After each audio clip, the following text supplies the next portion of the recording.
All right. And hand them in. No. Your shots at taking stabs at Gio.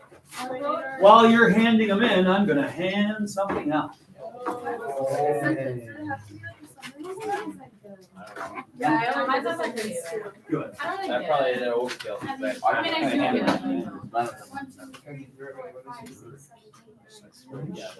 Lindenberg. Don't count the words.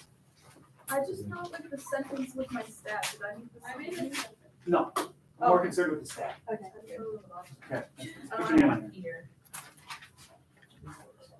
I just need the whole piece of paper. I'm so happy.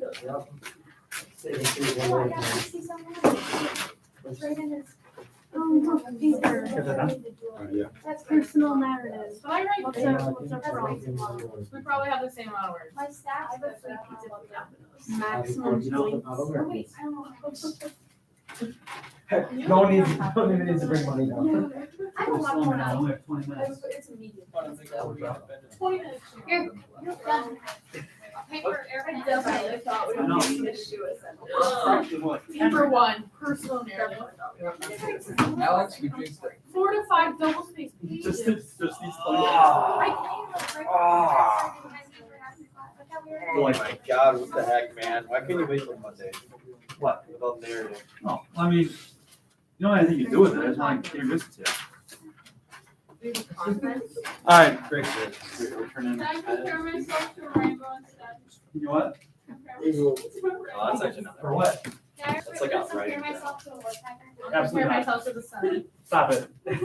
All right. How much time is left? 13 minutes. Great. So I'm giving you this personal narrative Simon sheet just because I want it tumbling around in your head over the course of the weekend.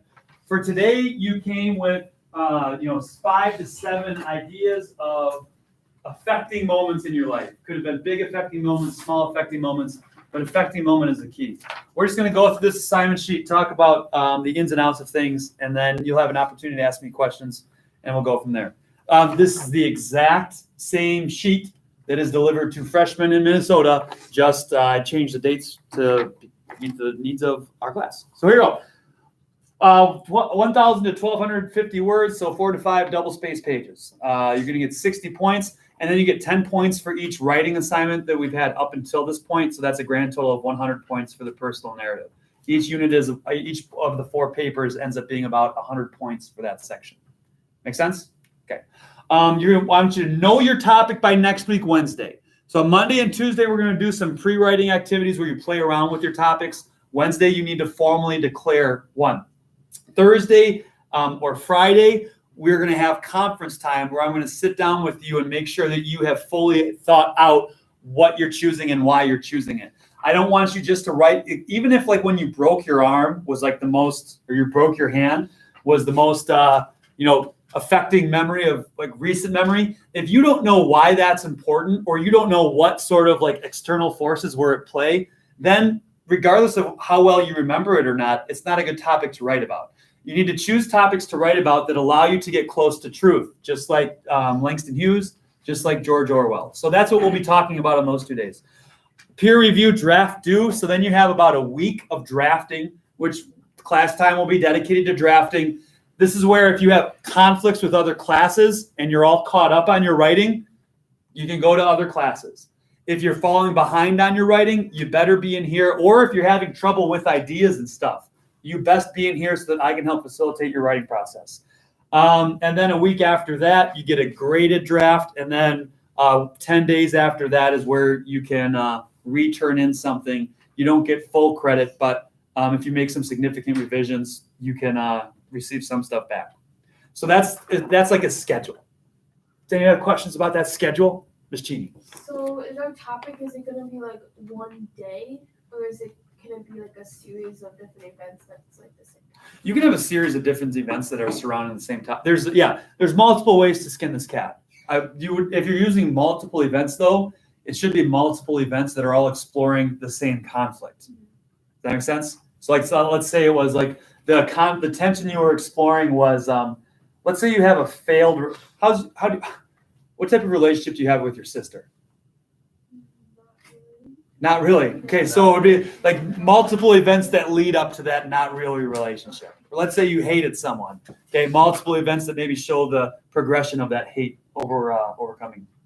Okay, so there has to be a central conflict. What if you're just describing an event where you felt something profound? That's fine too. That there needs to be meaning. So your conflict would be that profoundness, and that profoundness would color the rest of the story that you tell. But think about Orwell, how he explains sort of like why this memory is important, and then he continues to go on from there. Or Langston Hughes, who had the story and then expanded on how that story was profound, right? That's what you need to be able to drive at. Miss Holly. Are we allowed to use the same topic as our personal narrative? What was that? The writing sample you gave me at the Yeah. very beginning? Yes. Okay. Yeah. Yep. Any other cues about timelining? All right, let's get to the nuts and bolts of things.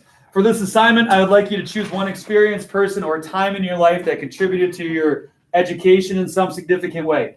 Education here is defined broadly, not just as school. So education, like, who has that album, the education of, it's a rapper. I don't know, is it Yeezy? Wait, what did you say again? There's a rapper who has an album titled like The Education of. Whatever. Education means like you growing as a human being. So not school, you as a human being. Select an experience, person, or time that changed the way you think about life, school, or things in general. Just so a moment of profundity. Okay. Describe your experience or the person as completely and clearly as you can, providing all the specific details so your reader will understand what happened or who this person is. So this is using specificity, finding your voice as a writer. Then go on to explain why this experience or person is significant to you. Does that make sense? Hughes explains why it's significant at the end. Orwell gives us some significance in the middle, and then again at the end. Much of the writing you will be doing at the university will be explaining why something is significant, right? Me yelling at you to take intellectual risks and not just summarize something. Why is something important? Therefore, the second part of this assignment is very important. While your principal voice in the paper will be autobiographical, you will also need to interpret your experience and make it clear why it is or was or is significant. The main goal of this paper is for you to develop skills in focusing an essay clearly. We talked about that as far as like how to start it off and how to keep your voice throughout something, right? We also talked about that when we said how you feel about something should also color the way in which you tell a story. It's like you're learning stuff. Providing specific information and examples that develop and support that focus, and writing with a strong and appropriate introduction, sometimes called a hook. While this paper will probably not have the thesis statement per se, it does have to make a point about something. And that's where we mentioned the Orwell and the Hughes in the middle or at the end. Thus, you need to develop one central idea or argue one point. So the idea or argument that you're making generally will be whatever profound thought you're coming to or whatever conflict that you're having with someone. While sentence structure, punctuation, and et cetera will affect your grade somewhat, developing the central idea that proves a point will be the main grading criterion. One thing that you'll notice as we go through this course is that you will be getting minimal, if any, rubrics. And that is because in college, you don't get rubrics because rubrics become too prescriptive, and rubrics they find also allow people to kind of like point hunt. I know the professor might know it's like a B, but their rubric would kind of like twist their arm into giving it an A. So there's no rubric. How well you develop this main idea determines your grade. And if your self-evaluation of your development of the main idea is different than what Lindenberg concludes is the grade of your development, then we need to have a conversation and figure things out. Make sense? Okay. Remember that while this is an autobiography, it is an autobiography that is meant to be shared with others, like all pieces of academic writing. Reminder, when you submit this paper, you must also hand in your in-class assignments. This is where you're going to hand in that Ann Dillard paragraph that I had you write, okay, that we started in class and that you finished on your own. We did that so that you can see how to construct complex sentences We did that so that you can have an example of how to introduce something, because that was Dillard's introduction to a writing. And then you've already handed in most of the other writing assignments. We might do any assignment that we do on Monday or Tuesday next week would also get handed in with your paper.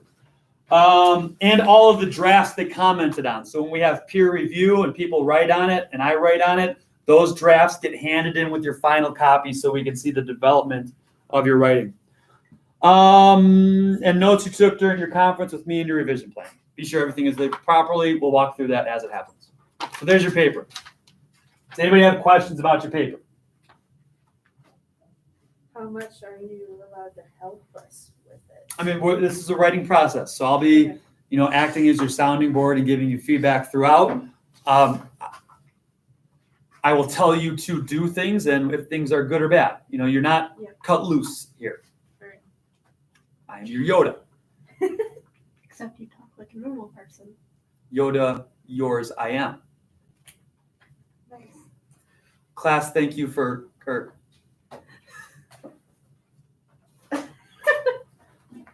Being in class, I thank you for.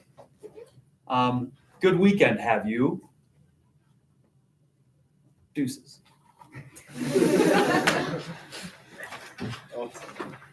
There it is. So, If I give you another like, one, will you 10 stop pointer acting like Yoda? confidence again? Hold on a second. What? By Wednesday, just saying. Yeah. Ignore. Look at the soft skills, bro. Kenzie, that's like when you wrote all those What are you giving me this for? sentences. Stop talking like Yoda. We need to write it in.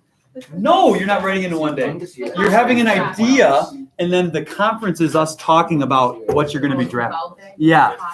Yes. So you'll be talking. You'll be like, hey, my idea is to write about when Georgia kidnapped my older sister and coerced me into hating her, and that ruined our relationship.